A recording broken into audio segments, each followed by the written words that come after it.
1교시는 제가 일방적 강의를 하고요. 2교시는 우리가 조별로 여기서 모여서 우리가 수련회 때 했던 것처럼 같이 질문도 만들고 서로 대화를 하면서 진짜가 무엇인지를 좀 배워보도록 하겠습니다. 여러분 앞에 있는 이 그림 혹시 기억나십니까? 관찰, 해석, 적용? 안 나실 수도 있죠. 제가 어제 이제 우리 태은 자매하고 신방을 했는데 여기에 이제 또 하나가 제가 추가가 됐어요. 업데이트가 됐는데 이 관찰, 해석, 적용 이 모양이 성경을 읽는 방식뿐 아니라 음악에도 이게 적용이 된다는 걸 제가 어제 알았습니다.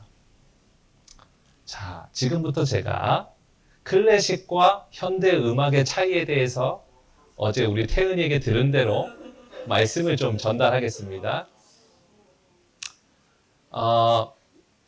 클래식 하는 사람이 이제 한 사람이 이렇게 얘기를 했대요. 작곡과하고 연주자하고의 건널 수 없는 강이 있다. 진정한 천재들은 작곡과다.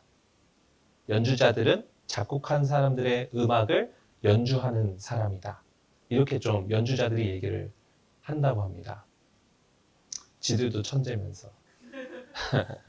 근데 이제 거기서 이제 클래식하고 현대음악하고 나눠지는 게 뭐냐면 클래식은 이제 작곡한 사람의 의도를 따라서 그 사람이 적어 놓은 대로 잘 연주를 하는 것이 좋다는 거죠. 그러니까 여기 부분은 강조해서 더 볼륨을 키워라, 여기는 줄여라 하는 내용을 작곡가의 의도대로 연주자가 플레이하는 것이 클래식의 그 기본이라고 했습니다. 맞죠? 혹시 틀리면 중간에 그거 아닌데요? 해주시면 돼요. 그런데 이제 현대음악의 특징은 뭐냐면 그 음악을 즉흥적으로 플레이를 한다는 겁니다. 그래서 태은 자매가 한 번은 재즈 하는 사람과 클래식 하는 사람이 한 교실에서 이제 즉흥 연주를 한 적이 있다고 얘기를 해주면서 클래식 하는 사람들은 좀 버벅거린대요. 즉흥적으로 연주를 하는 것에 있어서. 왜냐하면 작곡가의 의도와 그 사람들이 만들어 놓은 음악을 플레이하는 거에 익숙해졌던 사람이 나의 음악을 즉흥적으로 만들어낸다고 했을 때 불협화음도 들리고 좀 어려운 것도 있다는 것이죠. 저는 이걸 보면서 그렇지. 뭘 느꼈냐면 클래식은 여기 그림으로 봤을 때 관찰 해석에 특화된 사람이에요. 뭐냐면 성경이 맨 처음에 작곡한 사람처럼 작사, 글을 적은 사람이 있지 않습니까? 이걸 두 존재라고 말씀드렸는데 혹시 기억나십니까? 성령님과 사람 둘이 연합해서 작사, 글을 쓰는 거죠. 그리고 그 작곡을 하면서 마치 음악을 여기를 크게 부르고 여기를 작게 부르라 하는 것처럼 성경에도 여기 집중해 라고 포인트를 줘요. 그거를 잘 찾는 것이 해석입니다. 그래서 클래식 전공한 분들이 잘 할 수 있는 것은 제가 봤을 때 관찰해서 해석까지 하는 거. 그러니까 성경을 적은 저자의 의도대로 메시지를 도출하는 거죠. 자, 그럼 현대음악 하는 사람들은 다 뭡니까? 저희들은 뭐 아무것도 못합니까? 아니죠. 현대음악 하시는 분들은 뭐에 특화가 되어 있냐면 해석되어 있는 걸 가지고 적용하는 겁니다. 일반적인 삶에 즉흥적으로 나의 삶과 기분과 나의 배경 속에서 이 음악이 어떠한 역할을 하는가를 잘 담아내는 거죠. 그래서 PBS는 클래식도 담아내고 현대음악도 담아낸다. 역시 PBS. 이런 게 좀 있고요. 제가 좀 들었는데 이게 비단 음악일 뿐만 아니라 문학에서도 고전 문학하고 현대 문학하고 달라지는 점이 이거예요. 김린 자매하고도 신방을 했었는데 이제 현대 문학의 특징은 뭐냐면 저자가 써놓은 글을 보고 이 글을 쓴 저자의 의도를 파악하는 것이 중요하지 않고 느끼는 사람이 이 글을 보면서 뭐라고 느꼈는지가 중요하다. 이렇게 현대 문학이 그렇게 간다고 해요. 그런데 딱 요 지점이 뭐냐면 우리가 큐티하는 방식이 요것과 비슷해요.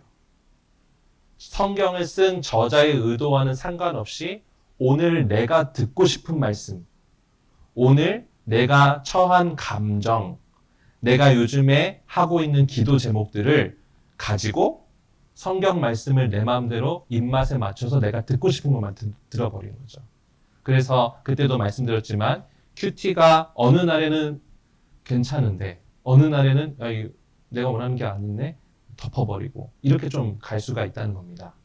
그래서 우리가 할 것은 무엇이냐?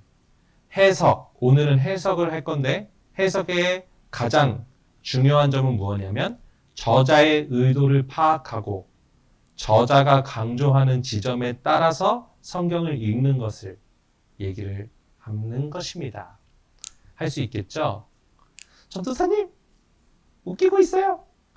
성경책에는 형광펜으로 하이라이트가 안 되어 있는데요. 그 의도를 어떻게 파악하죠?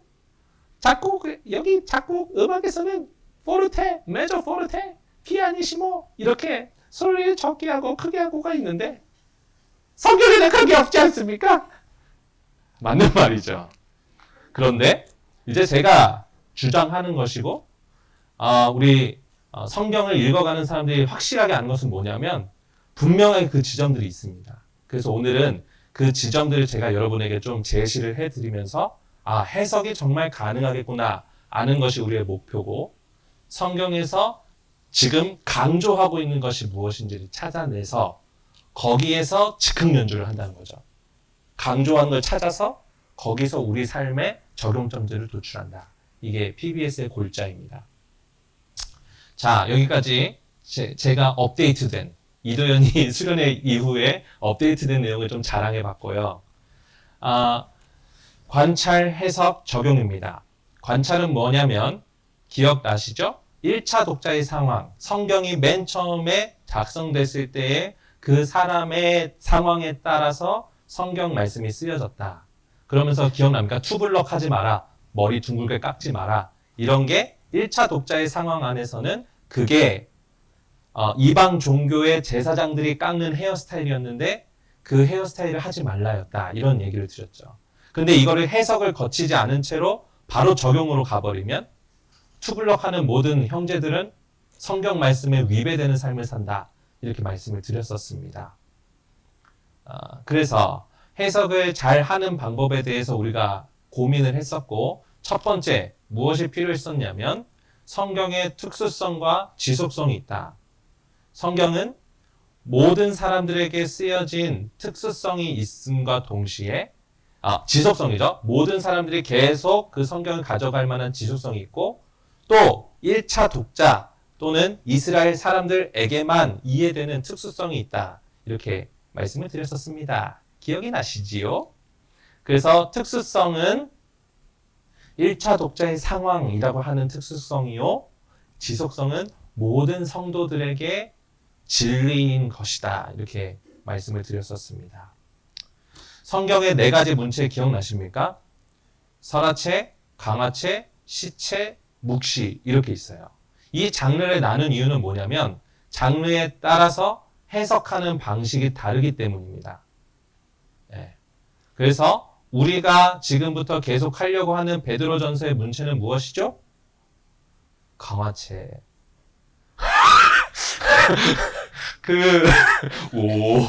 좋아요. 이렇게 좀, 우리 영현이가 잘하고 계십니다. 그래서 강화체의 방식에 따라서 강화체를 읽어가는 방식, 강화체를 해석하는 방식에 대해서 우리가 생각을 했었습니다. 그리고 여러분 혹시 이거를 한번 보시면 우리가 했던 것을 한번 기억을 해볼까요? 관찰이 2가지였습니다. 첫째는 읽고 읽어라 였고 두 번째는 정리하고 질문하라 까지였습니다. 그러니까 성경을 읽을 때 3번 최소한 한 본문이 정해지면 그것을 3번 읽어야 되는데 첫째는 꼼꼼하게 읽어보자. 그래서 반복해서 읽자라고 말씀드렸고 두 번째는 낯설게 읽자. 그러니까 이 본문이 다른 번역본에서 어떻게 쓰여졌는지 예를 들어서 새번역이나 ESV로 다양한 역본이나 언어를 활용해서 낯설게 읽어보자. 그렇게 말씀을 드렸습니다. 그리고 마지막으로 전체 흐름을 파악하며 읽자. 그래서 한 권을 통째로 읽어버리자. 이렇게 말씀드렸죠. 베드로전서 통째로 읽기. 그리고 베드로전서 통째로 읽기는 계속 반복하면서 하되 PBS를 딱 시작할 때는 그 전후에 무슨 이야기가 있는지 전후 문맥을 어느 정도 한 10절 정도 위아래로 좀 읽어보면 좋겠다. 이 얘기를 드렸습니다. 그래서 이거를 다 한 뒤에 정리하고 질문을 하는 거죠. 여러분 혹시 그거 기억납니까? 그 구문 분석. 기억이 난다고요? 네, 기억나죠? 잠시만요. 제가 좀 틀어드리겠습니다. 혹시 기억이 안 나실 수도 있으니까. 구문 분석이 요거였습니다. 요거. 기억납니까? 구문 분석이라는 것은 한 문장 안에서 동사를 먼저 찾은 다음에 그 동사와 상응하는 주어를 찾는 거. 그래서 축구를 했다. 이도현이 축구를 했다 하면 이도현이를 먼저 찾는 게 아니라 축구했다. 그리고 그거의 주어가 누군가 했을 때 이도현 이렇게 찾아가는 거죠. 그래서 본문에 있는 것을 문장이 긴데 요약을 하는 겁니다. 예를 들어서 베드로전서 1장 1절을 보면 지금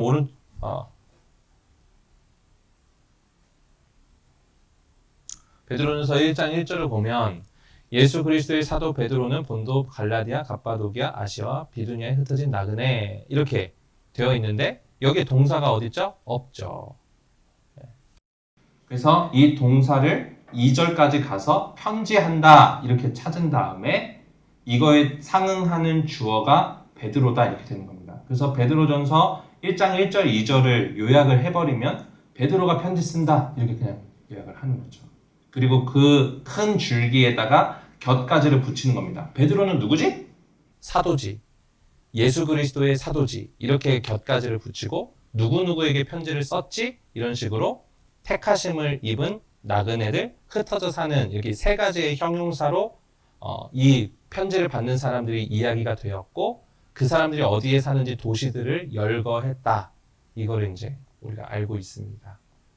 그래서 여기까지가 구문 분석이었고 정리를 하는 거였고 그 다음에 이걸 토대로 질문을 던지는 겁니다. 그렇죠? 이것까지가 우리가 수련회 때 했던 거예요. 그리고 디모데 전체적으로 이거를 같이 해보자라고 지금 준비 중입니다. 노션이라는 프로그램 아시나요? 그 노션에다가 이제 모든 디모데 지체가 질문까지는 좀 해서 올리자.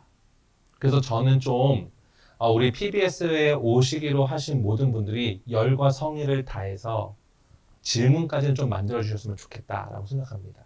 그래서 큰 그림 안에선 관찰해서 질문까지는 노션에다 올리고 제가 그걸 보고 해석을 하는 설교를 하고 그 설교를 중심으로 셀 모임 가서 적용하자. 이게 이제 우리가 앞으로 한 학기 동안 해나갈 디모데의 모양입니다.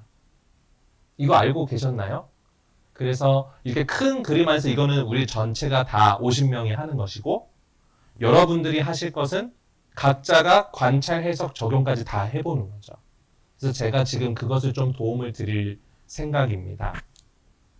그래서 이번 주 그리고 다음 주 끝날 때쯤에 이제 제가 요일별로 좀 나눠 드릴 거예요. 온오프 나누고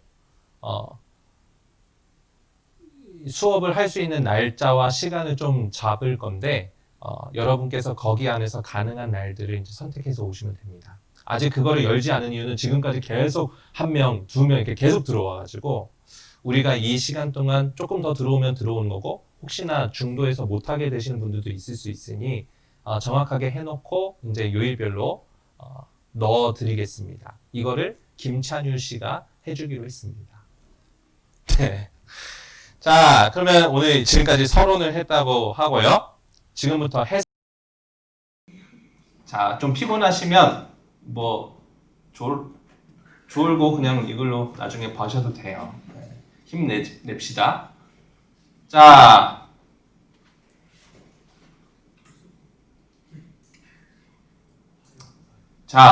지금부터 제가 성경에 있는 포르테, 메조 포르테, 피아니시모를 보여드리겠습니다.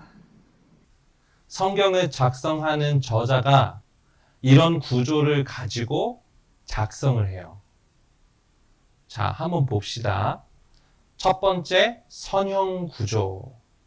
두 번째, 평행 구조. 세 번째, 대칭 구조.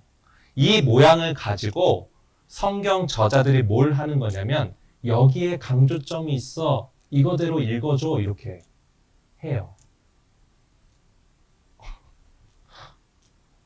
이해가 되십니까? 이해가 안 되죠? 그래서 지금부터 제가 각 어떻게 작성되는지를 한번 보여드리겠습니다. 자, 첫째, 선형 구조란 뭐냐면 이야기가 계속 그냥 쭉 흘러가는 거예요.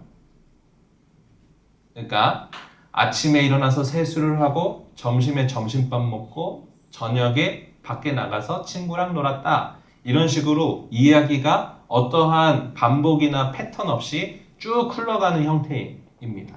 이게 선형 구조이고요. 평행 구조는 무엇이냐면 A, B, C 얘기를 한 다음에 A-B-C 이렇게 흘러가는 겁니다. 이런 평행 구조는 성경 전반에 계속해서 나타나요. 자, 그럼 이 평행 구조를 볼 때 우리가 추측할 수 있는 건 뭘까요? 지금 뭐가 저자가 강조하고 있을까요?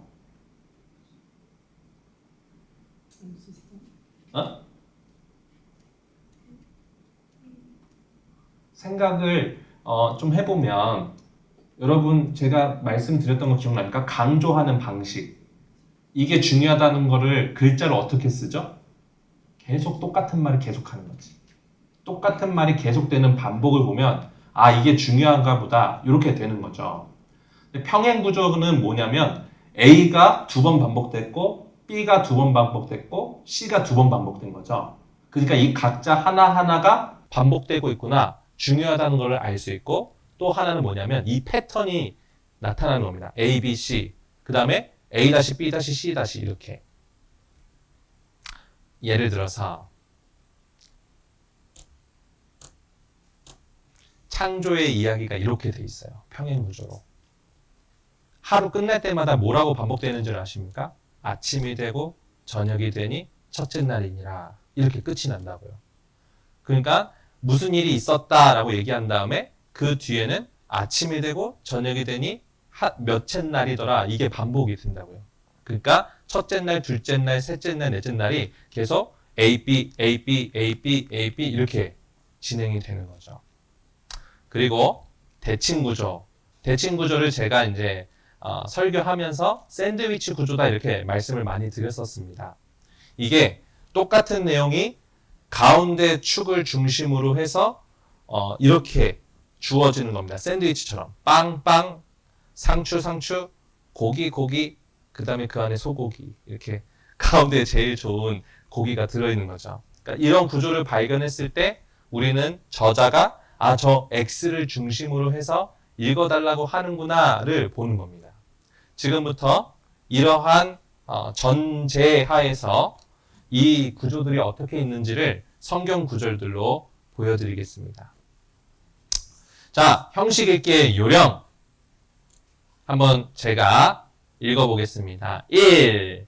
한글 성경을 몇 번 읽으면서 전체의 내용을 파악해보세요. 2.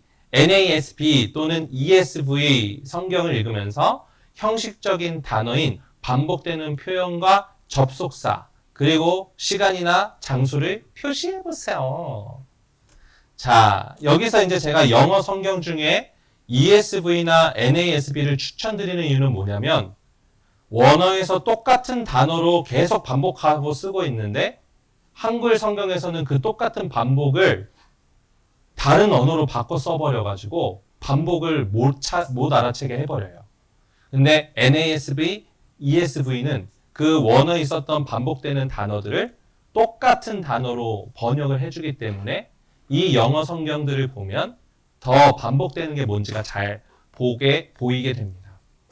그래서 ESV나 NASB를 영어가 조금 잘 안 되시더라도 여기서 계속 똑같은 말이 이게 있네를 발견하는 차원에서는 읽어보시면 좋다. 영어가 힘들어요. 그러면 헬라어 히브리어를 공부하면 됩니다.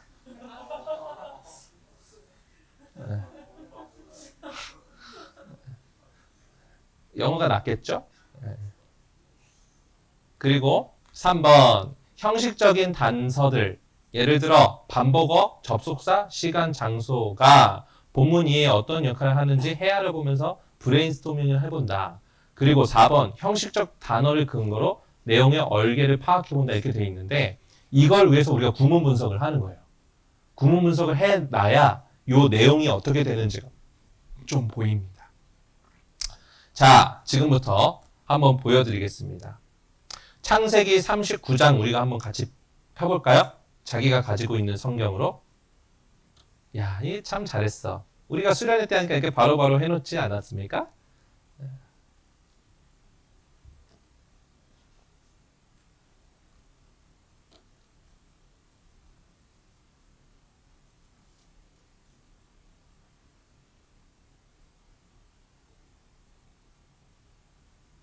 자, 창세기 39장.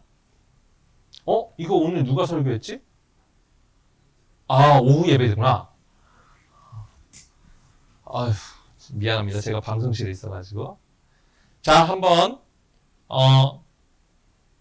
저 한 절, 여러분 한 절 이렇게 읽어봅시다. 저는 39장이요. 뭐요? 제가 뭐 잘못했어요? 제가 36장이라고 했어요? 그러니까 뭐 요셉 온 이야기 때문에 이게 나왔던 것 같아요. 자, 저 한 절, 여러분 한 절 읽어보겠습니다. 요셉이 이끌려 애굽에 내려가매 바로의 신하 친위대장 애굽 사람 보디발이 그를 그리로 데려간 이스마엘 사람의 손에서 요셉을 산이라.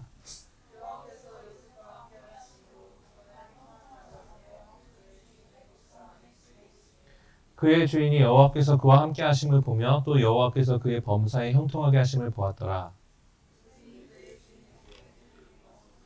그가 요셉을 가정총무로 삼고 자기의 소유를 다 그의 손에 위탁. 그가 요셉에게 자기의 집과 그의 모든 소유물을 주관하게 한 때부터 여호와께서 요셉을 위하여 그 애굽 사람의 집에 복을 내리심으로 여호와의 복이 그의 집과 밭에 있는 모든 소유에 미친지라. 위탁하고 자기가 먹는 음식 외에는 간섭하지 아니하였더라. 요셉은 용모가 빼어나고 아름다웠더라. 그 후에 그의 주인 아내가 요셉에게 눈짓하다가 동침하기를 청하니 요셉이 거절하며 자기 주인의 아내에게 이르되 내 주인이 집안의 모든 소유를 간섭하지 아니하고 다 내 손에 위탁하였으니 이 집에는 나보다 큰 이가 없으며 주인이 아무것도 내게 금하지 아니하였어도 금한 것은 당신뿐이니 당신은 그의 아내임이라. 그런즉 내가 어찌 이 큰 악을 행하여 하나님께 죄를 지으리까? 여인이 날마다 요셉에게 청하였으나 요셉이 듣지 아니하여 동침하지 아니할 뿐더러 함께 있지도 아니하여. 그러할 때 요셉이 그의 일을 하러 그 집에 들어갔더니 그 집 사람들은 하나도 거기 없었더라.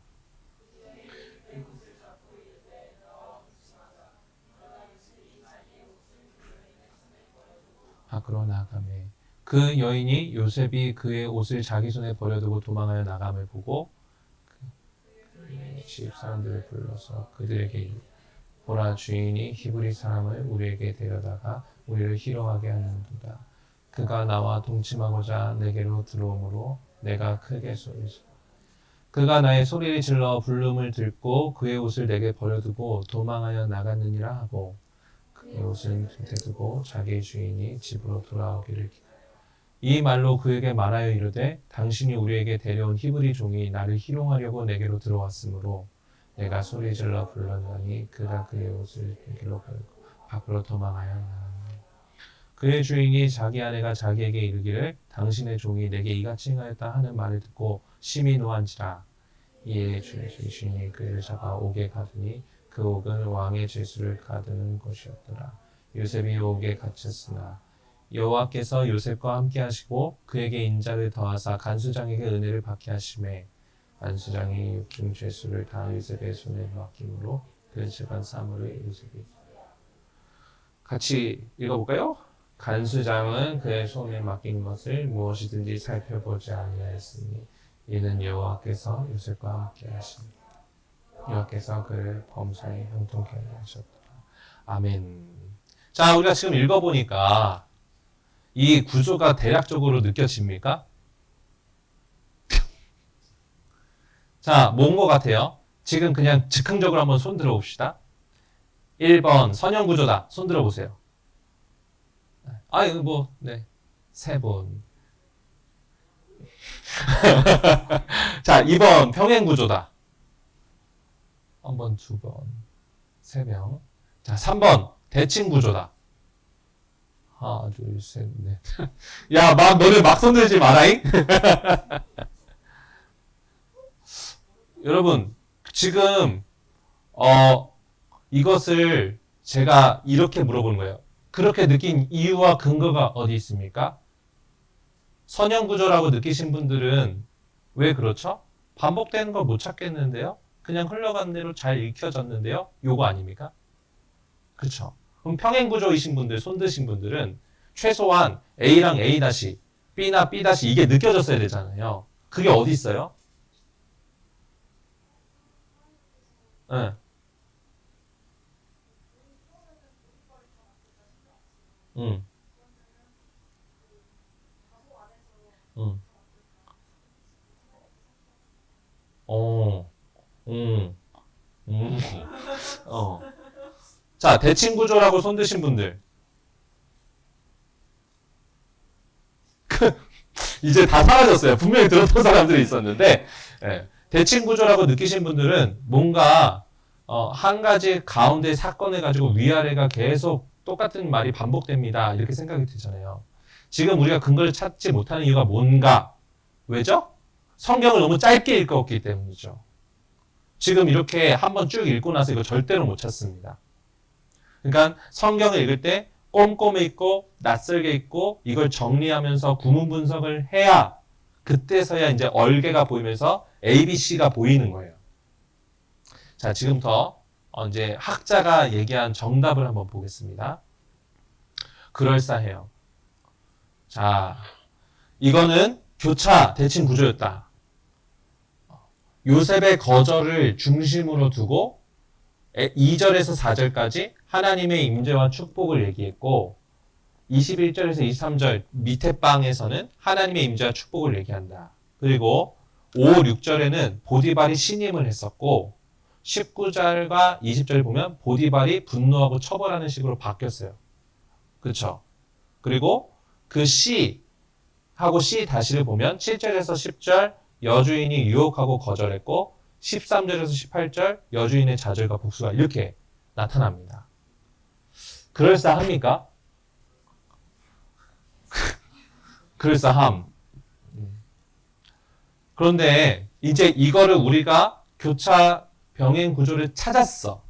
그래서 뭐 X가 중요하구나 라고 생각이 들잖아요. 제가 이제 설교자로서 이런 걸 발견하면 어떻게 설교할지를 보여드리겠습니다.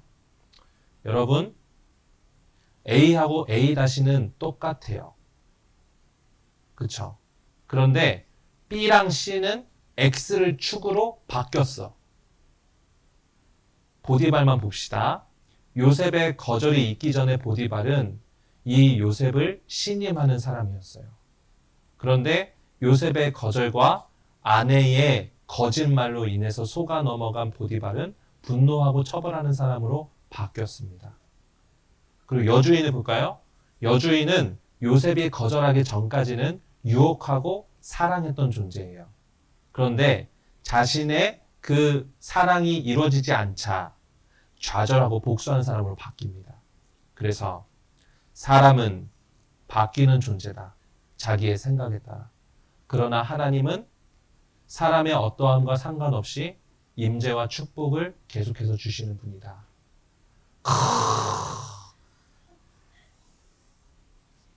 방금 누가 지렸다라고 했습니까? 그러니까 이 교차 구조를 찾은 다음에 그게 하나님이 누구신지를 찾아본 거예요. 이걸 제가 어떻게 한 거냐면 해석의 두 축. 첫째는 우리를 구원하시는 하나님. 둘째는 죄에 빠진 인간. 이 격차가 이 본문, 이 구조 안에서 드러나는 겁니다. 제가 교차 대칭 구조가 얼마나 열심히 써져 있는지를 지금부터 제가 히브리어를 보면서 좀 보여드릴게요. 네. 오, 예, 예, 예. 어우, 예. 응.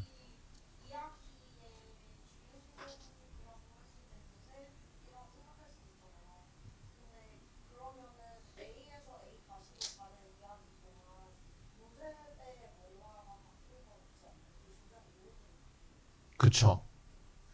근데 요셉이 바뀐 거는 공간이 바뀌었죠.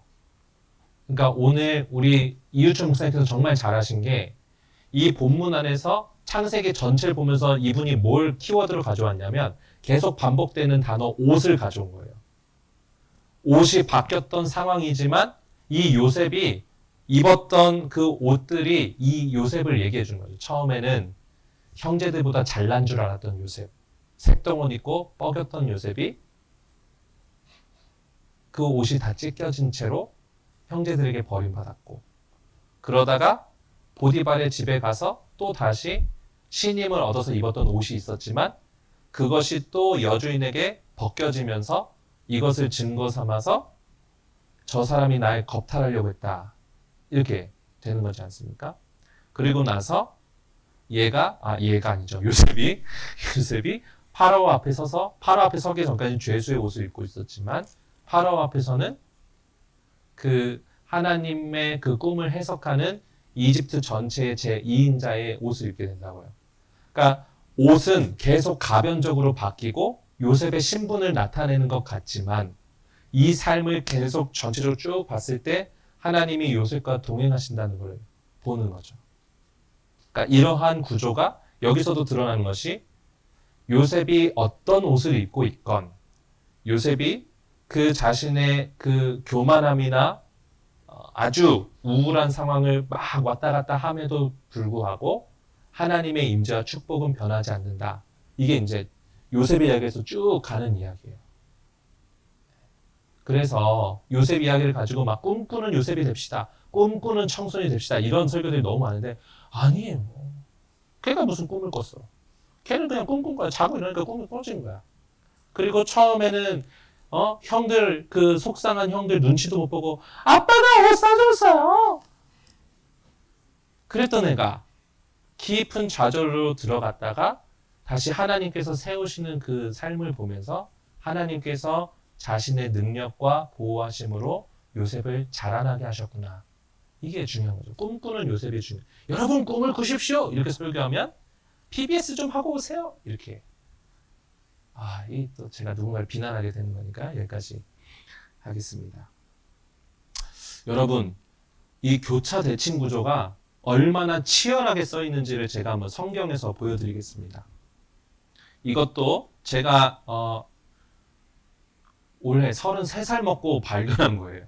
그러니까 성경이 제가 공부를 지금 벌써 13년을 했는데도 아직도 배울 게 많죠. 자, 여러분 예레미야 애가 몇 장입니까? 앞에 써 있어요. 제가 지금 예레미야 애가 눌러놨거든요. 5장까지 있어요.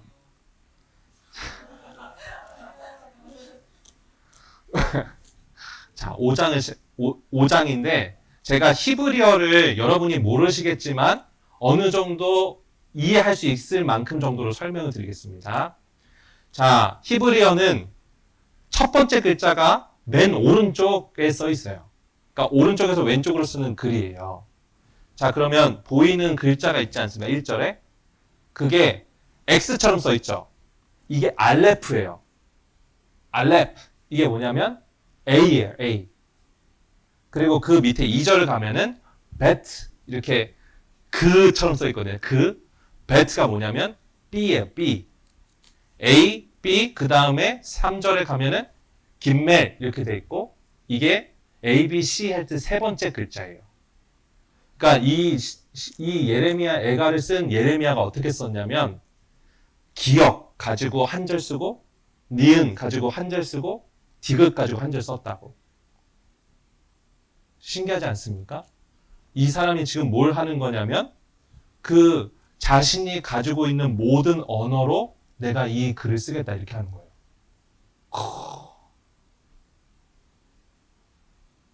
신기하죠? 그러니까 이 작곡가, 작사가가 의도를 정말 이렇게 담아놨다고요. A, B, C, A, B, C, A, B, C, D, E, F, G 이렇게 쫙 하는데 거기에 담는 내용이 뭐예요? 1절에 슬프다 이성이여. 그게 뭐냐면 너네들은 이미 시체야. 하나님의 심판이 너에게 확실하게 임할 거야. 이걸로 시작해요. 그러니까 좋은 말을 얘기하는 게 아니라 그러니까 예레미야가 이렇게 얘기했죠. 여러분이 지금 살고 있는 죄의 삶에서 하나님께서 반드시 그 삶을 징계하실 겁니다. 이거를 자기가 할 수 있는 최고의 문학 기법으로 적은 거예요. 그게 그래서 보십시오. 1장이 몇 절까지 있냐면 22절까지. 이 첫 번째 글자가 타우거든요. 영어로 Z 같은 거예요. 마지막. 그러니까 A, B, C, D, E, F, G 이렇게 해서 Z까지 왔어. 그러면 2장은 몇 절까지 있을까요? 똑같이 22절까지. A, B, C, D, E, F, G 이렇게 쫙 가는 거예요. 그래서 보십시오. 22절까지 있죠. 이것도 보면 A, B, C, D, E, F, G가 이렇게 있구나. 이렇게 보이는 거예요. 그러면 3장은 몇 절까지 있을까요? 22절일 것 같죠? 저도 그러면서 읽었거든요. 근데 66절이야. 왜 그럴까? 알레프를 3번씩 하는 거 이제. 알레프, 알레프, 알레프. 그쵸? 맨 첫 번째 글자가 똑같죠? 그 다음에 4절부터 bet, bet, bet 이렇게 간다고. 그런데 이게 3장에서는 66절까지 있습니다. 안 믿을까봐 한 번씩 보여줘야겠죠? 66절까지 있죠? 네. 그 다음에 4장은 몇 절로 갈까요? 다시 22절로 간다고. 다시 하나씩 또 써. 그러면 우리가 이제 알게 되는 것은 뭐냐? 3장 가운데를 지금 두껍게 써놨다. 그쵸? 그리고 5절도 22절까지 돼 있어요. 자, 처음과 끝. 1장 1절하고 5장 22절 보면 다 뭐가 써있냐면 주님의 진노하심이 써있어요. 그러니까 최고의 언어로 주님의 심판을 적는 거예요, 지금. 그러면 가운데 뭐 써놨을까? 생각해 봤습니까? 3장에다 뭐 써놨을까? 궁금하죠? 이렇게 설계하면 얼마나 좋아? 다음부터 이렇게 설계해야지. 자, 보십시오.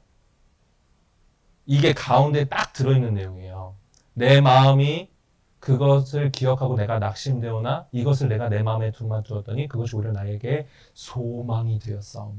소망을 얘기해요. 갑자기. 이것들이 아침마다 새로니 주의 성실이 크시도소이다. 내 심령에 이르기를 여호와는 나의 기업이시요. 이게 베드로전서에 있다고. 우리의 산 소망이 되사 썩지 않고 쇠하지 않고 더럽지 않는 기업을 주시나니 이게 예레미야에가 있다고. 기다리는 자들에게나 구하는 영혼들에게 여호와는 선하시도다. 사람이 여호와의 구원을 바라고 잠잠히 기다림이 좋도다. 소망이 가운데 딱 들어있어요.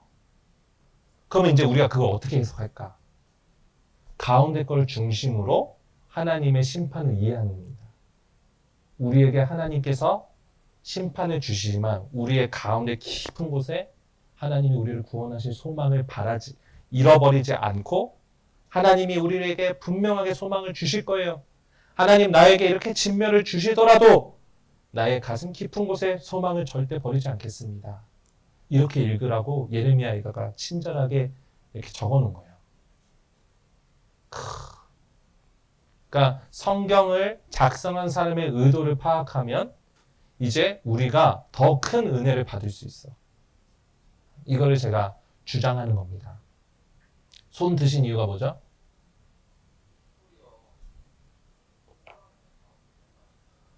동그라미를 쳐준 이유는 그때부터 그 좋은 성경들은 동그라미를 쳤을 거예요. 그게 뭐냐면 여기까지가 알레프예요. 여기까지가 베트예요. 이렇게 한 절 한 절 끊어 읽으라고 이 성경을 번역한 사람이 친절하게 동그라미 쳐준 거예요. 자, 지금부터 여러분의 성경 상식을 제가 물어보겠습니다. 이것을 알아맞춘 자에게는 기프티콘 스타벅스를 하나 보내드리겠습니다. 자, 성경에서 가장 긴 장은 어디고 몇 장이죠? 제일 긴, 지금 우리가 읽은 예레미야가 3장 66절까지 있었잖아요. 제일 긴 절이 담긴 그 성경을 얘기해 주십시오. 몇 장입니까? 네. 115? 어? 선범아. 자, 우리 막내에게 기프티콘을 보내줄게요. 제가 이걸 또 왜 할까요? 아니, 읽으라고가 아니에요. 자, 119편을 한번 보겠습니다. 자, 지금부터 뭐가 보이는지 첫 글자만 한번 읽어보세요. 알레, 발레, 발레, 발레, 발레, 발레 이렇게 돼 있잖아. 이게 몇 절까지 가냐면 12절,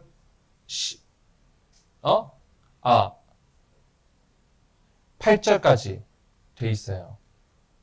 그래서 8 곱하기 아까 22절을 하면 119편이 나옵니다. 119편의 절수가 얼마라고? 176. 이게 지금 뭘 하는 거냐면 알렙을 8번, 베트를 8번 이렇게 쫙 해가는 거야. 근데 거기에 담여져 있는 게 뭐냐면 하나님의 말씀이 정말로 좋습니다. 주의 계명이 좋습니다를 이 시편 기자가 뭘 하는 거냐면 내가 가진 모든 언어로 이 성경 말씀이 얼마나 아름다운지를 표현하겠습니다 하는 거예요. 119편 자체가. 내가 가진 모든 언어로, 뮤지션으로 따지면 내가 가진 모든 코드로, 텐션 코드까지 다 사용해서 하나님의 그 살아계심을 노래하고 싶습니다. 이렇게까지 작성하는 겁니다. 이거는 자, 제가 이걸 왜 얘기했을까요? 이거는 자, 1번, 2번, 3번 무슨 구조죠? 지금 119편은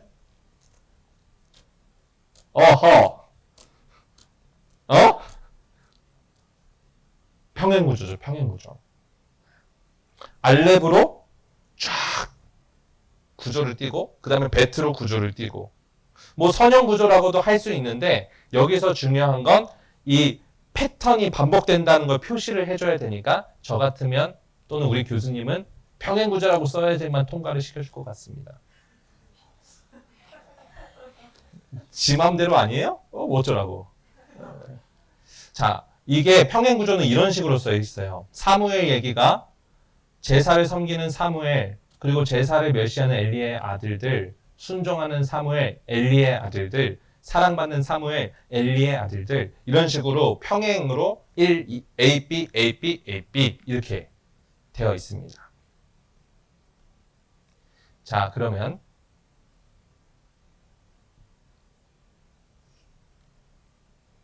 이 구조를 발견한 뒤에 우리가 이제 해석을 할 수 있는 질문들을 던져가는 건데요.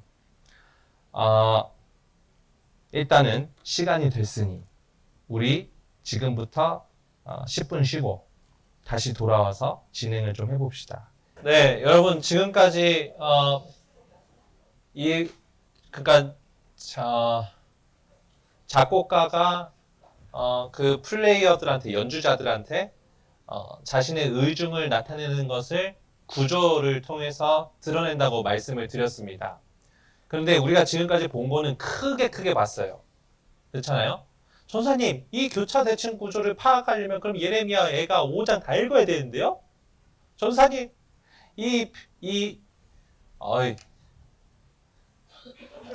안 떠올라 이름이. NG. 평행 구조를 발견하려고 119편을 읽으려면 원어를 알아야 되는 거 아니에요? 맞아요. 원어를 알면 좋죠. 그런데 우리가 이렇게 원어가 써있겠구나를 추측하면서 성경을 읽을 때 확 보이는 것들이 있습니다. 제가 지금부터 크게는 이렇게 성경 한 권 전체가 구조를 띠면서 갈 수도 있지만 문장 하나에도 교차대칭 구조가 있는 걸 보여드릴 거예요. 제가 이걸 할 수 있어서 너무 행복합니다, 여러분. 이거를 설교 시간에 말을 못해. 왜냐하면 관심이 없고 우리가 그것을 아직 받아들일 그 문법적 이해가 없거든요. 자, 여기 한번 보십시오. 이거 혹시 이 모양이 기억이 나십니까? 이게 뭐였냐면 제가 헬라어예요. 요거는 빨간색이 부르심을 입은, 그리고 파란색이 나그네, 네, 그리고 세 번째 디아스포라가 흩어져 사는 이렇게 돼 있다고 말씀드렸던 거 기억납니까? 그런데 지금 이걸 세 번역을 보니까 순서가 완전 어떻게 돼 있어요? 순서도 바뀌어 있죠. 근데 이게 ESV는 그나마 조금 비슷하게 해줍니다. 그런데 이게 언어를 번역하다 보면 그 뉘앙스를 절대로 번역할 수 없는 단어들이 나와요. 예를 들어서 한국말로 정이라는 단어가 있다고 칩시다. 그거 영어로 뭐라고 번역할래요? What? What did you say? 뭐라고요? choco pie. 그래요. 실제로 오바마 대통령이 한국에서 연설할 때 이 정을 얘기한 적이 있어요. 어떻게 얘기했냐면 한국인들에게는 정이라는 말이 있죠? 이렇게 했어. They call 정. 이러면서 그 정을 영어로 풀어 썼어요. 그런데 우리는 정 하면은 딱 직관적으로 오는 그 감각 있잖아요. 그 감각은 아쉽게도 원어를 모국어로 쓰는 사람들만 느낄 수 있는 거긴 해. 그런데 그 원어를 통해서 하나님이 우리에게 말씀하셨다는 것을 우리가 알고 또 적절하게 그 시대와 상황에 따라 번역하도록 허용하셨다는 걸 안다면 우리가 이거를 추측하면서 PBS를 열심히 할 수 있겠지. 자, 제가 지금부터 아주 짧은 4단어 속에서도 교차 대칭 구조가 이루어진다는 걸 제가 보여드리겠습니다. 그때 정말 이걸 하고 싶은데 제가 꼭 참았어요. 왜냐하면 이 PBS를 등록한 여러분들을 위해서 너네들만 알아라.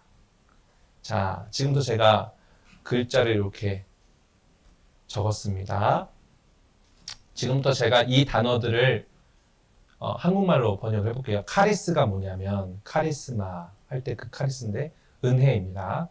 휘민 이거는 너희들. 카이는 그리고 요게 평화입니다. 평화. 자,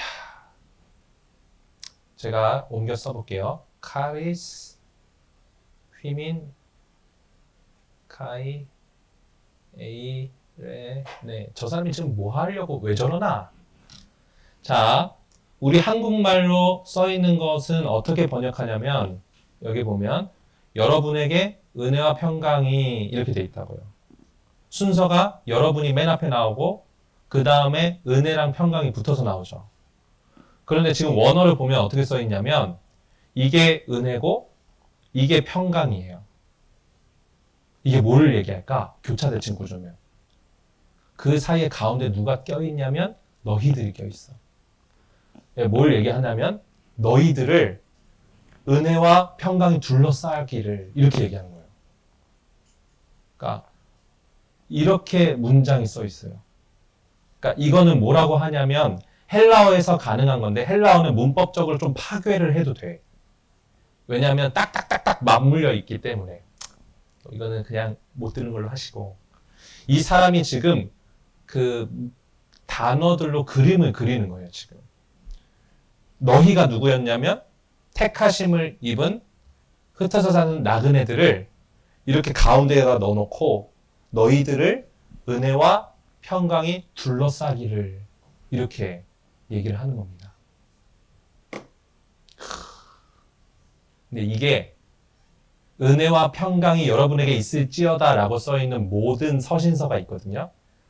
로마서, 에베소서 다 가서 보면 사도 베드로만 이렇게 쓰지 않고 바울도 이렇게 썼어. 은혜와 평강이 여러분에 있기를 바랍니다.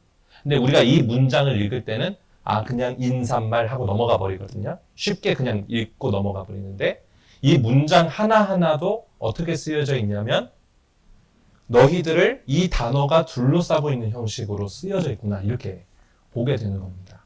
그러니까 이런 거를 볼 때마다 우리가 뭘 생각해야 되냐면 저자가 뮤지션으로 얘기하면 작곡가가 이 음악 허투루 안 썼다.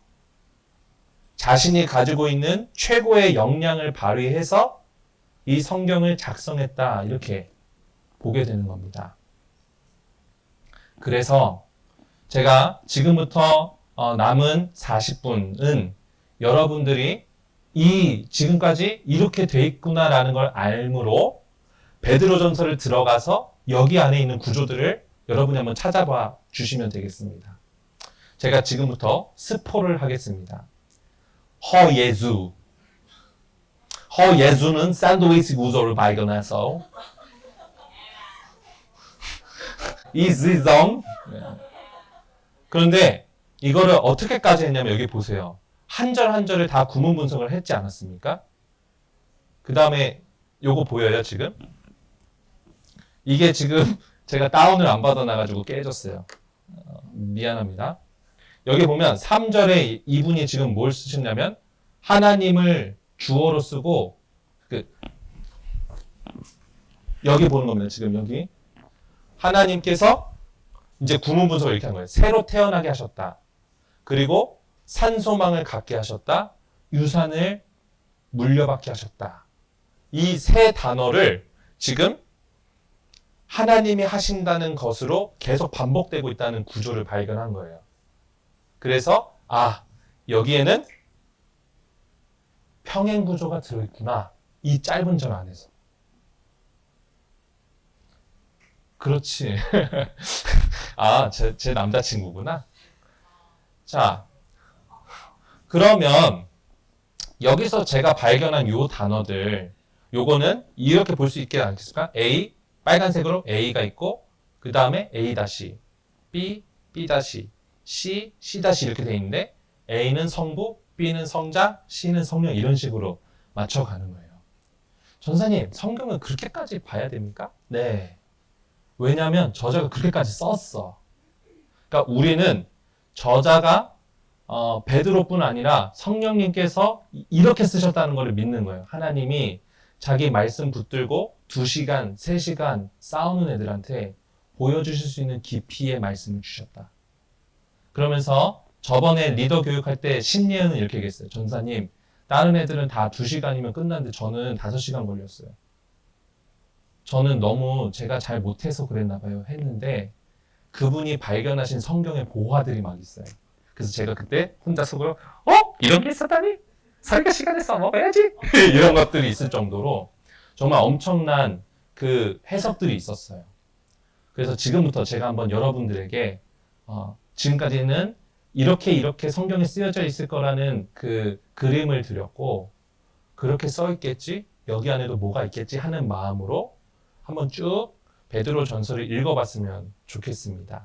너무 길면 힘드니까 우리가 5절에서 9절까지만을 한번 보면서 무슨 구조가 있는지 또 그거에 대한 자기의 근거가 뭔지를 한번 찾아봅시다. 5절에서 9절까지고요. 여러분이 가지고 있는 성경을 좀 사용하시면 좋겠습니다. 그래서 구조를 발견한 뒤에 이게 뭘 얘기하는지를 한번 같이 나눠봅시다. 지금부터 넉넉하게 15분 드리겠습니다. 37분까지 한번 성경을 쭉 보시면서 해보십시오. 구문 분석과 요약이 필요하면 구문 분석하시고 그 다음에 이 구문 분석한 것들이 어떻게 얽혀 있는지를 보면서 이게 교차 대칭 구조인지 이게 병행 구조인지 아니면 그냥 선형 구조인지를 한번 여러분들이 나중에 이따가 시간 되니까 손을 한번 들어봅시다. 알겠죠? 자, 지금부터 시작! 자, 시간이 됐습니다. 시간은 이미 지났지요. 자, 어떻게 한번 좀 보이는 게 있습니까? 확실하지 않아요. 근데 이게 이제 우리가 알게 되는 건 뭐냐면, 우리, 가온이네 아버지가 이런 말씀을 하셨습니다. 이게 처음에는 긴가민가한데 이 성경 구조를 계속 붙들고 계속 퍼즐을 맞추는 것처럼 하는 거죠. 이게 교차대칭 구조냐 어떤 구조냐 또는 이 단어가 무슨 말이냐를 계속 이렇게 퍼즐 맞추듯이 이렇게 돌려보는 거예요. 이게 맞나? 이게 맞나? 이렇게 돌리다가 갑자기 탁 맞는 순간이 있어요. 그것처럼 하나님 말씀 이거다 이렇게 딱 느껴질 때가 있거든요. 그거를 이제 뮤지션들은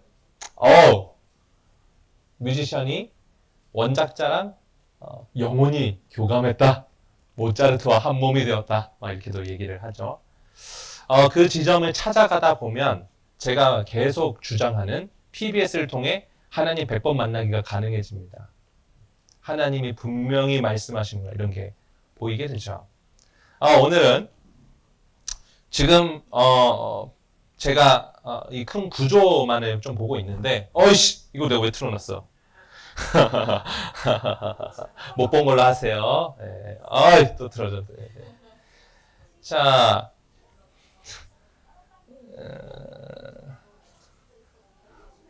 자, 여러분. 찾은 거에서 선형구조, 평행구조, 대칭구조 이렇게 있는데요. 이거는 신학자들 10명 데리고 오면 신학자들끼리도 싸워요. 이걸 싸운다고 하는 게 막 서로 치고받고 한다는 게 아니라 자기의 근거가 조금 더 이게 원저작자의 성령님의 의도가 아닐까 이렇게 하면서 서로가 막 그 토론을 하는데 정답은 없는 겁니다. 정답은 없는데 이게 맞는 것 같아와 더 가까워질 수는 있는 겁니다. 자, 혹시 선형구조라고 생각하신 분 계십니까? 맞아요. 선형구조는 왠지 아닌 것 같다. 선형구조가 아니라는 것의 특징이 뭘까요? 스포를 좀 하자면 반복되는 단어가 안 발견돼요. 또는 반복되는 패턴이 안 발견되고 그냥 계속 가는 거예요. 그럴 경우에는 선형구조인가 이렇게 하는데 선형구조라고 생각이 될 때 우리는 한번 꼭 이렇게 생각해야 됩니다. 과연 그런가? 왜냐하면 저자들이 대부분 선형구조로 안 써요. 그러니까 선형구조가 보일 때는 뭐냐면 A, B, C, D, E가 있구나. 근데 이 뒤에 또 A, B, C, D, E가 있을 수도 있겠네? 이렇게 가는 거예요. 그러니까 사사기를 보면 사사기 전체의 책이 어떻게 되어 있냐면 그때는 왕이 없으므로 자기 소견에 옳은 대로 했다. 이 말이 계속 반복되고 그 위에 사람들이 실패한 이야기가 이렇게 계속 반복이 됩니다. 근데 그게 짧게만 읽으면 이 구조가 안 보이는 거예요. 근데 길게 보면 반드시 구조는 드러납니다. 그러니까 선형구조다라고 생각이 되는 여러분 정말 봤습니까? 꼼꼼하게 읽었습니까? 낯설게 읽었습니까? 전체 흐름을 봤습니까? 이렇게 자기를 되돌아가는 게 보통 맞습니다. 자, 그리고 또 하나. 아까 우리 배터리가 없나요? 뜨거워져서 우리 예주가 뭘 얘기를 했냐면 자기는 여기서 평행구조를 발견했다 이렇게 얘기를 했어요. 네, 보세요. 평행구조랑 대칭구조랑 헷갈릴 수 있는 이유가 뭐냐면 자, 여기서 만약에 내가 B를 못 발견했어. 그러면 이게 뭐로 보이냐면 대칭구조로 보여요. 이해됩니까? 내가 이 패턴을 못 보고 이거를 이렇게 가리고 보면 여기 대칭구조 있네 이렇게 보이는 거예요. 또는 여기서 X가 없는 채로 뭐 이렇게 건너서 보면 이게 구조가 서로 헷갈리게 되어 있거든요. 그러니까 너무 섣부르게 이거는 평행구조야, 이건 대칭구조야 하기 전에 근거들을 찾아오는 겁니다. 그래서 평행구조든 대칭구조든 발견할 때 제일 먼저 해야 되는 게 뭐냐면 반복되는 단어들 동그라미를 쳐보는 거예요. 그러면 이게 패턴이 보이기 시작합니다. 자, 여튼 평행구조라고 생각하시는 분 혹시 계십니까? 네, 수아 씨. 왜 그렇게 생각했습니까? 네. 네네.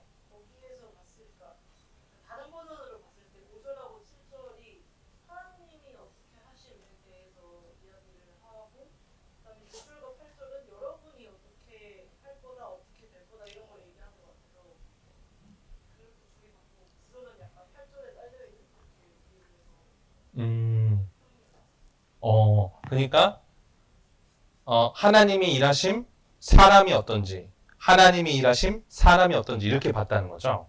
충분히 그렇게 읽을 수 있어요. 네. 그러면 거기를 통해서 드러난 게 뭘까요? 그 패턴을 통해서 하나님은 뭘 하시고 우리는 뭘 하는지가 드러나야 되겠죠? 그것을 좀 정리를 해서 한 문장으로 말할 수 있게끔까지 하는 게 해석에 하고 싶은 바입니다. 아까 뭐 요셉의 이야기로 하면 저는 요셉의 거절의 상황에서 가변하는 사람과 불변하시는 하나님 이렇게 한 문장을 좀 쓸 것 같아요. 그런 식으로 좀 정리를 해보면 좋겠습니다. 수아 씨 그거 좀 정리 좀 한번 해보십시오. 예, 또 평행구조 없으십니까? 마이크 대고 얘기하래요? 이거 예. 어떻게 생각하십니까?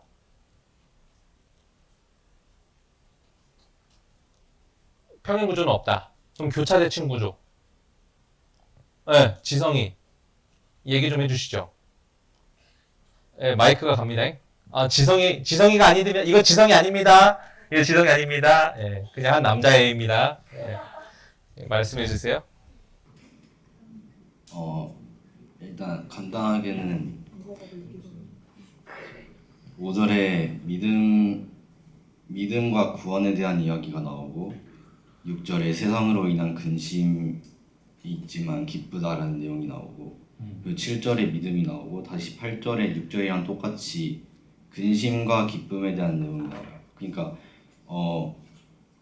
제가 8절을 봤을 때는 예수를 너희가 보지 못하였으나 사랑하는도다. 이 부분을 어떻게 보면 근심으로 볼 수도 있으나 뭐 뒷부분에 영광스러운 즐거움으로 기뻐하니가 나오니까 근심과 기쁨으로 보고 그리고 9절에 또다시 믿음과 구원에 대한 내용이 나오기 때문에 교차대칭 구조라고 봤습니다. 그러면 제일 겉에 있는 이거를 뭐라고 보는 거죠? 몇 절 A와 A 다시를 말씀해 주세요. 그러니까 빵과 빵. 5절과 9절이 A와 A 다시 6절 그거를 요약하면 5절과 9절을 요약해서 한번 말씀해 주시겠어요? 믿음으로 인한 구원. 믿음으로 인한 구원. 그리고 그 안에 양상추를 한번 봅시다. 몇 절이죠? 6절과 8절이 6절과 8절이 근심과 기쁨. 근심, 기쁨. 그리고 고기가 예수 그리스도를 믿음. 몇 절이요? 7절이 7절에 믿음이 어디 있죠? 예. 7절이 어. 믿음이라기보다는 예수 그리스도. 그러니까 지금 교차대칭 구조로 보면 그 안에 세부적인 내용은 조금 다르게 쓸 수 있지만 대략적으로 이게 지금 합리적으로 보입니까? 지금 지성의 그 어프로치가 이거 뭐라고 하냐? 이 방식이 어떻게 느껴져요? 접근 방식 예. 역시 통번역 뛰어나십니다. 어떻게 보여요? 저는 좀 합리적이라고 보이는데 이거는 이제 정답의 의미가 아닙니다. 저도 이걸 몰랐는데 우리 예주가 이걸 찾아왔었어요. 이게 왜 이렇게 보이냐? 나 아까 작게 썼는데.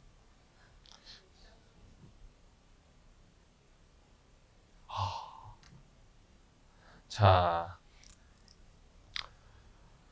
제가 일부러 노란색, 초록색, 빨간색 이렇게 썼는데요. 5절과 9절에 뭐가 나왔냐면 믿음하고 구원에 대한 이야기가 단어가 나왔습니다. 그리고 이걸 쭉 읽어보니까 이 반복되는 단어들이 보이는 거죠.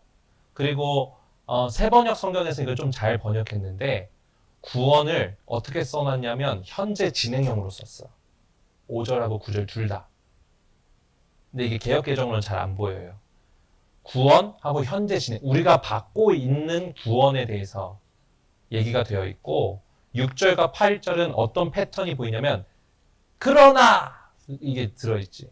현실은 이렇지만 그러나 기뻐한다. 그러나 기뻐한다. 이런 방식의 패턴이 있습니다. 그러니까 지금 우리는 근심하지만 그러나 기뻐하고 있다. 6절에 이렇게 얘기하고 있고 8절에 보지 못하지만 그러나 사랑한다 그러고 그 사랑이 말로 할 수 없는 영광스러운 기쁨을 준다. 그러니까 큰 기쁨하고 그러나라는 측면의 단어들이 반복되고 있죠. 6절, 8절. 그리고 여기를 가운데에서 그리스도가 다시 오실 때 칭찬과 영광과 존귀를 준다고 가운데 들어있는 것이 제가 패턴이 익혀졌어요. 이 패턴을 찾았어. 그래서 하면 이렇게 얘기를 할 수 있겠습니다. 우리가 지금은 시험으로 근심을 받고 있습니다. 이 말이 8절하고 똑같이 이어집니다. 우리가 지금 예수 그리스도는 안 보여요. 그러니까 이 6절과 8절이 서로가 서로를 상호 보완해 주는 겁니다. 왜 시험이 생기죠? 예수 그리스도가 안 보이니까. 왜 근심이 생기죠? 예수 그리스도가 지금 우리 눈앞에 안 보이니까. 그러나 어떻게 큰 기쁨이 있을까요? 그러나 어떻게 예수 그리스도를 사랑할 수 있을까요? 그 가운데 축을 보는 거죠. 그리스도가 반드시 오실 것입니다. 그리고 그가 다시 오실 때 우리를 칭찬과 영광과 존귀를 주실 뿐입니다. 그러니까 우리는 현실에서 근심과 보지 못함이 있음에도 기쁨으로 이것을 기다릴 수 있습니다.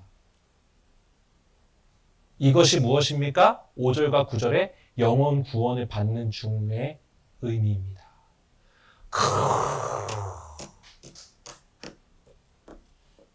이걸 허예주가 했어요.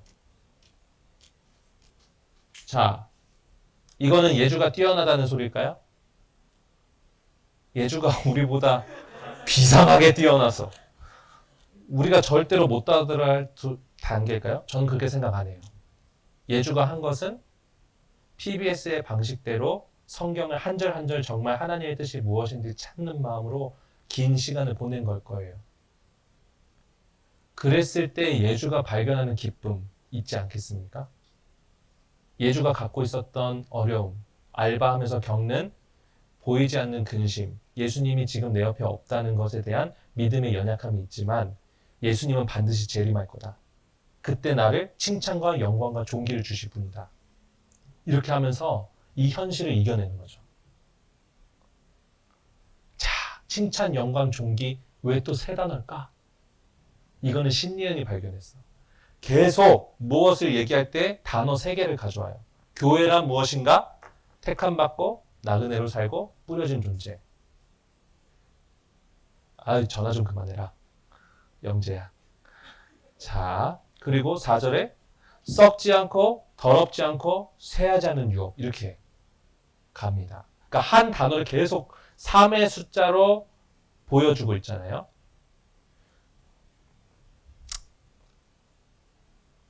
읽혀지십니까? 그래서 제가 그때 얘기한 것은 3, 4, 5절이 병행구절로 되어 있는데 산, 소망 동그라미 치고 4절에 유업을 동그라미 치고 5절에 구원을 동그라미 쳐서 이 세 단어가 서로 상호 보완을 해주는 역할을 한다. 그래서 3, 4, 5절은 저는 병행구절로 읽을 것 같고 6절부터 9절까지, 5절부터 9절까지는 또 교차대칭 구조로 이제 사도 베드로가 쓰는 거죠. 그러니까 이분이 뭘 하고 있는 거냐면 이 한 본문 안에서도 구조를 막 여러 가지로 짜서 피아니시모, 포르테 이걸 계속 하고 있는 거예요, 지금.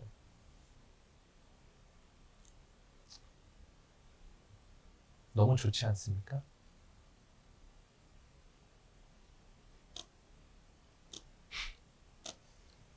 자, 제가 주장하는 것은 이거예요. 전도사님, 어쩌라고요? 맨 땅에 헤딩해서 이거 구조 못 발견하고 제가 기껏 찾아왔더니 옆에 있는 놈이 아닌데? 병행 구절인데? 저는 지금 누가 옳냐, 누가 더 우위에 서냐의 차원을 얘기하는 게 아니고 PBS잖아요. 각자에게 하나님이 각자를 신학자로 부르신 거예요.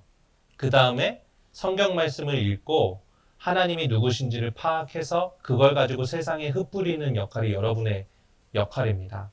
그래서 우리가 이 PBS를 한 걸 가지고 서로가 모여서 이 구조가 뭐냐라고 했을 때 서로 열린 마음으로 우리 공동체에게 하나님의 말씀을 하시겠다는 차원 안에서 어떤 게 더 성경의 원저자의 의도대로 찾아가는 걸까를 서로 배우는 거예요. 그래서 PBS의 방법 어떻게 잘할 수 있을까요? 1번 시간이 필요하다. 많이 해봐야 돼요. 2번 공동체랑 해야 된다. 자, 예주가 지금까지 PBS를 한 적이 없잖아요. 근데 한 번 이 강의를 듣고 집에 가서 자기 혼자서 이걸 찾아온 거예요. 이거 너무 예주를 높이는 것 같아서 예주가 없으니까 해도 되겠죠. 근데 예주가 한 것은 시간을 들였고 하나님 말씀을 통해서 하나님 뭔가를 얘기해 주시겠다는 확신 속에서 맨 땅에 헤딩을 한 겁니다.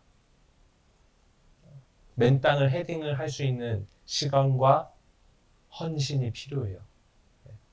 막 어떤 지체들이 그랬어요. 전도사님, 시편 119편에 보면 여호와의 말씀이 송이꿀보다 달다고 합니다. 저는 그렇게 느껴본 적이 단 한 번도 없습니다. 그거 솔직히 불화 아닐까요? 그러니까 저는 그것에 대해서 아쉽게 생각하죠. 왜냐하면 성경을 정말 온 마음을 다해서 그 구절을 봐본 적이 없는 사람은 그걸 느낄 수가 없어요. 송이꿀보다 달다? 느낄 수가 없어요. 저는 송이꿀보다 달려면 이건 조금 너무 간다 싶기도 하지만 설교로는 불가능해요. 설교만 가지고 말씀이 꿀보다 달다 이렇게까지 가기가 좀 어렵습니다. PBS를 각자 하고 그것을 나눔을 통해서 성령이 임하신 걸 겪어봐야 그런 고백을 할 수 있어요. 말씀이 진짜 좋다. 말씀이 나의 안식처다. 말씀이 내게 산 소망을 준다. 이런 말들이 직관적으로 와닿게 됩니다. 자, 오늘은 해석에 대해서 조금 배워봤는데요. 지금 제가 말씀드린 건 해석의 전부가 아닙니다.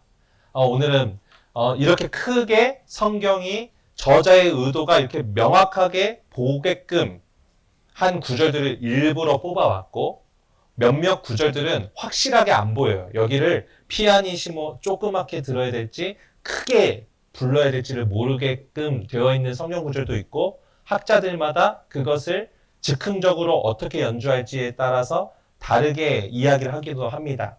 그러나 우리는 하나님의 연주자로서 성경을 보면서 어떻게 연주해도 하나님은 그 앞에서 댄스를 주실 거다. 이런 믿음 하에서 성경을 읽어가기를 바랍니다. 자, 숙제. 갑자기 막 한숨 소리가 들리는 거는 이제 저만의 착각이겠죠? 베드로전서를 우리가 읽은 본문뿐 아니라 1장 1절부터 12절까지를 구문 분석을 해온 뒤에 나름의 구조를 파악해서 와 보십시오. 할 수 있겠습니까? 그러니까 지금 우리가 한 거를 앞뒤로 더 넓혀서 1절부터 12절까지 어떻게 되고 있는지 한번 크게 한번 봐 오십시오. 할 수 있겠습니까? 네. 그러면 그것을 다음 주 주일까지 해오시고 제가 다음 주까지 아마 카톡방을 만들 거예요. PBS 카톡방. 거기다가 숙제를 올려주시면 되겠습니다.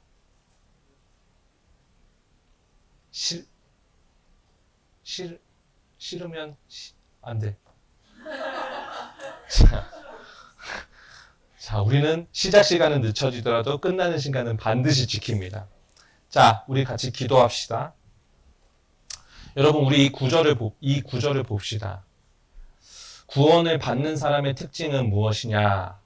그리스도의 재림과 그리스도께서 주실 칭찬과 영광과 존귀를 바라보면서 이 땅을 나그네처럼 사는 사람이다.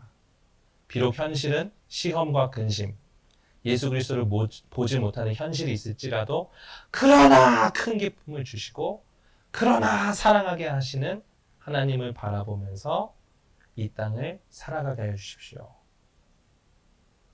모두가 허무하다고 말하는 이 시대 속에 소망 개나 줘버려 하는 시대 속에 우리가 그리스도의 오심을 소망으로 삼는 디모데 되게 하여 주십시오.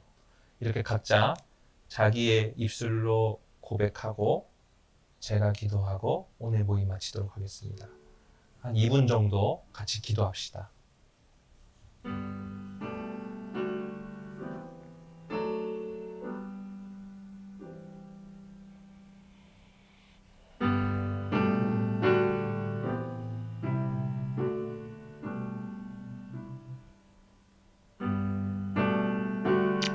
하나님 이 시간을 허락해 주셔서 감사합니다. 하나님이 늦은 시간까지 하나님의 흩뿌려진 말씀과 하나님의 그 소망이 바로 이 지체들임을 고백합니다. 하나님 주의 말씀을 향하여 헌신한 이 지체들에게 하나님 당신의 말씀이 송이꿀보다 달다는 것이 무엇인지를 진심으로 알고 진심으로 기뻐하며 그것을 향하여 달려나가는 우리 지체들 될 수 있도록 하나님 아버지 인도하여 주시옵소서. 하나님 아버지 인도해 주시옵소서.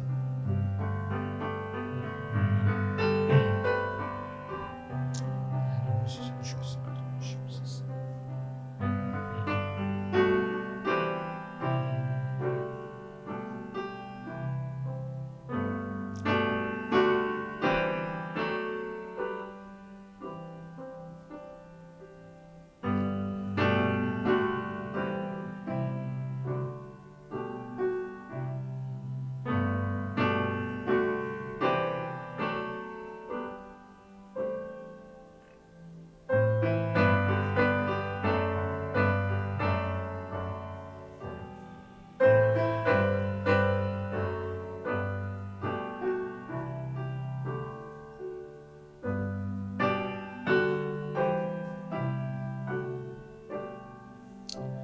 하나님 아버지 감사합니다. 이 디모데 지체들 주님의 말씀을 사모하는 마음으로 이 자리에 이렇게 불러 모아 주셔서 감사합니다. 하나님이 소망이 없는 세대 속에 하나님이 유일한 우리의 소망이심을 드러내는 말씀이 바로 이 지체들입니다. 하나님 이 지체들을 친히 만나 주시고 말씀 가운데 주님께서 성큼성큼 걸어오시는 것을 느끼게 해주셔서 이들이 걸어가는 그 모든 자리가 하나님이 살아계심을 증거하는 자리가 되게 하여 주옵소서.